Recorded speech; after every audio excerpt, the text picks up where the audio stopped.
સુરતના બારડોલીમાં digital એરેસ્ટનો case સામે આવ્યો છે। નિવૃત્ત કર્મચારી ડિજિટલ એરેસ્ટનો ભોગ બન્યા છે।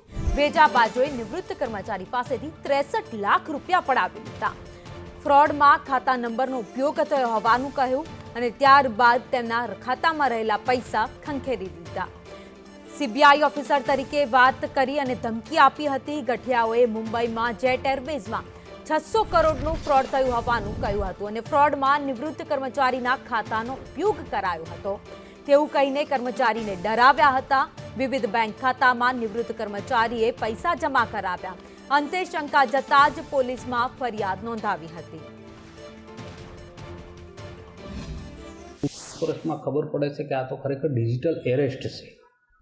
એની ફરિયાદ લેવામાં આવી છે। અત્યારે પીઆઈ પોતે તપાસ કરી રહ્યા છે અને એ ફરિયાદીની અમે પૂછપરછ બી કરી છે અને આગળની તપાસ પૂરજોશમાં ચાલી રહી છે। આ આપના માધ્યમથી હું સંદેશો આપવા માગું છું કે સરકારે આ બાબતે ખૂબ અવેરનેસ કરે છે। આપ જાણતા હશો કે મોબાઈલ ફોનમાં પણ એ રિંગ વાગે છે કે આવી જાસામાં નહીં આવવું અને આવા ફ્રોડમાં પડવું નહીં। અને જો કંઈ આવા ફોન આવે તો નિજી પોલીસ સ્ટેશનમાં તમારે એની જાણ પણ કરવી જેથી પોલીસ તમને મદદરૂપ થઈ શકે।